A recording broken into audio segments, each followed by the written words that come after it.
M नफीस रशीद, आप देख रहे हैं भारत न्यूज़। आपको बताता चलूँ, मैं पहुंच चुका हूं उस गांव के अंदर, मलेशिया गांव के अंदर, जो कि बताया जा रहा है कि यहां से 150 से 200 लोग बुखार के पीड़ित हो चुके हैं। और कुछ जानकारियां मुझे ये भी मिली हैं कि जो ग्राम के जो प्रधान हैं हरीश यादव, उनकी फैमिली भी खुद बीमार हो गई और उनके बीवी बच्चे सब के सब भर्ती हो चुके हैं। और जैसे मैं विजुअल के अंदर शुरू में दिखा चुका हूं कि बिल्कुल गांव शांत पड़ा है। बड़ी बहुत मुश्किल से मैंने इन लोगों को ढूंढा है, यहाँ पर बात करने को तैयार नहीं हो रहे हैं, डर रहे हैं लोग। क्या नाम है आपका? मेरा नाम नन्हे सिंह है। नन्हे सिंह, कितने दिन से बुखार फैला है आपके गाँव मलेशिया में? लगभग 1 महीना हो गया है। अच्छा, पर यहाँ टीम तो आई थी चेकअप करने के लिए? टीम आती है, टीम फॉर्मेलिटी करती है, ऐसी 1-2 दिन की दवाई दी, 1-2 जैसे कि बुखार की टैबलेट दे दी, पैरासीटामोल वगैरह ये दे दिया। हाँ। बस फॉर्मेलिटी करके सब लोग चले जाते हैं। गांव के अंदर लोग हैं क्यों नहीं? कहाँ मतलब? सब लोग एडमिट हैं, इधर आधर घर पे पड़े हुए हैं, हॉस्पिटल में भर्ती हैं। अच्छा, तो रोटी पानी कैसा हो रहा है, कैसा गुजारा हो रहा है? सब में बहुत बड़ी दिक्कत आ रही है, खाने पीने में, हर चीज़ में। अच्छा, एक घर से कम 10 लोग हैं तो मान लो 6-7 लोग एडमिट या बुखार से पीड़ित हैं, डेंगू से पीड़ित हैं। शहर की ज़िंदगी में और गांव की ज़िंदगी में बड़ा फ़र्क होता है, क्योंकि गांव के अंदर हर चीज़ ऑनलाइन नहीं बिका करती है। गांव के अंदर भैंसें भी होती हैं, भाई पशुपालन भी किया जाता है आप लोगों की ओर से, खेत भी होते हैं, खलिहान भी होते हैं। उनसे कैसे निपट रहे हो आप? बहुत बड़ी दिक्कत का सामना करना पड़ा, ढोर भी भूख के रह रहे हैं। 3-3 दिन निहार नहीं आ रहा। हमारे भी पशु हैं, 5-6 पशु हैं। अब 3-4 दिन से कुट्टी भी नहीं कटी है। पिताजी एडमिट हैं, भैया एक मेरठ में एडमिट है, अभी एक भाभी एडमिट होकर आई, डिस्चार्ज करके लाए हैं, अभी 3-4 दिन हो गए। 3 दिन में, आज 4 दिन में समथिंग कुट्टी कटी है आज हमारे घर में। क्या नाम है आपका? आप आइए थोड़ा सा। क्या नाम है आपका? दिनेश यादव। दिनेश यादव, अंदाजन कितने लोग बीमार हो गए होंगे यहाँ पर? लगभग 300-350 के लपेट में। और गाँव की आबादी कितनी है? 1500 की आबादी के अंदर 300-350 लोग बीमार हो गए। मैं थोड़ा सा ये जानना चाहता हूँ दिनेश आपसे कि आपका जो गांव है ये शहर से कितनी दूर है और ज़िले से कितनी दूर है? शहर से 2-2.5 किलोमीटर और जिले से 20 किलोमीटर। ज़िले से 18 किलोमीटर है। चलिए, तो मुझे ये बताइए कि आप लोग जिला जो हॉस्पिटल है उसमें गए थे आप लोग अपने बच्चों को लेके? नहीं, हमें बुलाया नहीं गया। 1-2 बार चेकअप कराएगा कोई नहीं ना, बुलाएगा कोई नहीं। जब अगर तबीयत खराब होती है तो डॉक्टर के पास तो आपको जाना होगा। नहीं, हम लोग तो निजी अस्पताल में जो ट्रीटमेंट करा रहे हैं। कैसा इलाज चल रहा है निजी अस्पतालों का आप लोगों का? कितना बिल आ रहा होगा अंदाजा? बिल 1 से 1.5 लाख रुपए तो हमारे घर का 2-3 पेशेंटों का ही आएगा, समथिंग 7-8 दिन में ही। अच्छा, हाँ, अभी अमरोहा से टीम आई थी जिले से, स्वास्थ्य विभाग की, उन्हें चेकअप कराया था। उन्होंने ऐसी दवाई दी बस, क्योंकि अभी भाई की ज़्यादा तबीयत खराब हो गई थी, निजी अस्पताल का हमें सहारा लेना पड़ा। अच्छा। चलिए देखिए, ये भी एक अपना में बड़ी विडम्बना है कि भाई जो सरकारी मशीनरी है, जो सरकारी स्वास्थ्य विभाग की मशीनरी है, वो थोड़ा कहीं ना कहीं इग्नोर करती है और इसी का फ़ायदा उठाते हुए प्राइवेट डॉक्टर एक तरह से पूरा खलियान कर देते हैं गाँव का और इनकी जेब तक खाली कर देते हैं। अगर छोटी मोटी बीमारी कोई आ जाती है तो पूरा का पूरा गांव परेशान हो जाता है और घर बर्बाद हो जाता है। बहरहाल सोचने की बात यह है कि जिस तरह मलेशिया गांव के अंदर ये बीमारी फैली, डेंगू बुखार मलेरिया फैला है, और अगर आने वाले वक्त में सरकार ना जागी और जागरूक ना होकर गांव के निवासियों को राहत ना दी तो हो सकता है कि ये मुद्दा ना बन जाए 2022 के चुनावों में। एक डॉक्टर भी हैं हमारे साथ जो बने हैं, मुझे मालूम हुआ। क्या नाम है सर आपका? संजय सिंह जी। संजय सिंह जी, आप तो डॉक्टर हैं यहाँ पर, क्या पोजीशन है लोगों की? पोजीशन गांव की ज़्यादा बढ़िया नहीं है, करीबन 100-125 लोग अभी भी बीमार हैं गांव। और कम से कम 25 से 30 लोग बाहर ही इलाज करा रहे हैं, जैसे गजरोला हुआ, अमरोहा हुआ, मेरठ हुआ, क्योंकि मजबूरन उनको यहाँ से जाना पड़ रहा है।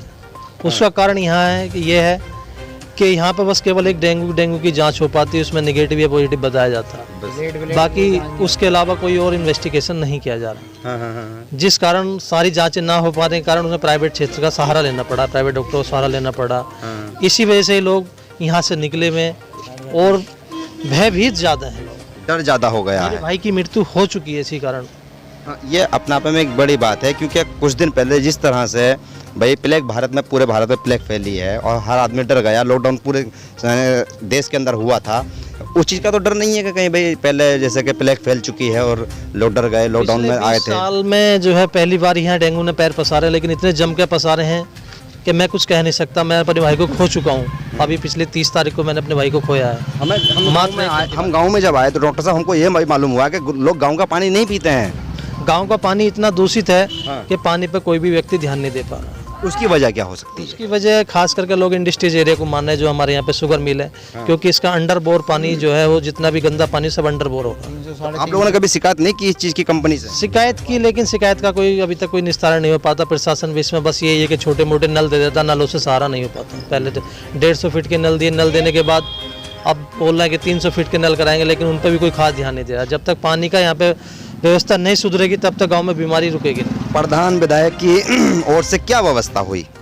प्रधान जी ने हमारे वैसे काफ़ी रोकने के यहाँ पर काफ़ी अच्छे प्रयास कर रहे हैं, जो उनकी बस की वो कर रहे हैं। क्या कर रहे हैं? जैसे फॉगिंग कराना, नाली छिड़काव कराना, कीटनाशक का छिड़काव कराना, और जहाँ तक उनकी लिमिट है वो भी कर पा रहे हैं, लेकिन उससे थम नहीं पा रहा। अच्छा। प्रधान जी सफाई सफाई व्यवस्था का काफ़ी ध्यान रखा है। तो तालाब में भी साफ सफाई हो रही है, लेकिन मैं समझता हूँ कि उससे भी कंट्रोल नहीं हो पा रहा है। चलिए, ये प्रधान जी की अपनी ओर से कुछ प्रश्न व्यवस्था हो सकती है। बहरहाल मैं प्रधान जी से भी अब बात करने की कोशिश करता हूँ कि उन्होंने क्या किया है, और जहाँ तक ग्रामीण बता रहे हैं वो कितना आगे बढ़ सकते हैं और कितना आगे लेकर यानी कि एक तरह से गांव निवासियों को राहत दे सकते हैं। बने रहिएगा मेरे साथ। कई लोगों से बात करने के बाद में तो मैं ये जान चुका हूँ कि ग्रामीण प्रधान जो है कि मेहनत कर रहे हैं। मलेशिया गाँव के आप प्रधान हैं, क्या नाम हुआ आपका? हरीश कुमार। हरीश कुमार जी, असल माजरा है क्या आपके इस गाँव का जो इतनी बड़ी तादाद में बीमार लोग हो गए? हमारे यहाँ लगभग 150 डेंगू पॉजिटिव हैं अच्छा। इस टाइम पर। तो आपने जो है ना, ये तो मुझे मालूम हो रहा है कि भाई आप प्रधान होने के नाते मदद कर रहे हैं। बहुत सी चीज़ें आपके अधीन नहीं हुए हैं और फिर भी अलग हटके काम कर रहे हैं। वो एक निवासी भी तो हैं गांव के, मैं उस चीज़ को समझ सकता हूं। पर मैं थोड़ा सा यही जानना चाहता हूं कि विधायक को आपने खबर नहीं की? जी, पूरे डेली अखबार में निकला, सारे अखबारों में निकला, सारे विधायक MP लखनऊ तक सबको ये पता है कि हाँ जिले में मीटिंग हो रही है। तो डेंगू का हर मीटिंग में आ रहा है कि हाँ भी मलेशिया में डेंगू क्यों हो रहा है, सब ज़्यादा बीमार मलेशिया में क्यों है। हमारे यहाँ सबसे बड़ी दिक्कत है पानी की। हमें भी अखबार से मालूम हुआ है। पानी की दिक्कत में क्या है? पानी की दिक्कत हमारे यहाँ जो पानी नल का भर कर रख देते हैं उसका आधा घंटे बाद रंग पीला पड़ जाता है उसका। अच्छा। हाँ। तो आप प्रथम बार प्रधान बने हैं? दूसरी बार प्रधान बने। तो आपने जब दूसरा कार्यकाल है तो पहले तो शिकायत की होगी आपने पानी की? पहले इतना पानी खराब नहीं था जितना अब खराब है। अच्छा। हाँ। तो ये कब से खराब हो गया अंदाजा? हमारे यहाँ फैक्ट्री का पानी का निकास नहीं कहीं पर भी। ये मेन पॉइंट समझना है ना। जो गंदा पानी फैक्ट्री का होता है उसका कहीं नाला तो होना चाहिए, नाला नहीं है अभी तक। हमको आप दिखाएंगे? फैक्ट्री है, कोई भी देख लो, काफ़ी बड़ी शुगर मिल है। नहीं, जहाँ से पानी निकल रहा है या जहाँ को जाना चाहिए था, या आप निवासी भी तो हैं ग्राम प्रधान के साथ साथ, तो आपको ये मालूम होना चाहिए कि भाई आपका पानी जाना कहाँ चाहिए। फैक्ट्री के एरिया के चारों तरफ से कहीं भी नाला नहीं है, तो कहीं तो जाता होगा पानी, उसका कहीं नाला वहाँ का वहीं है। पर ये है बीमारी चल रही है, हम फॉगिंग करा रहे हैं, स्प्रे चला रहे हैं कंटिन्यू।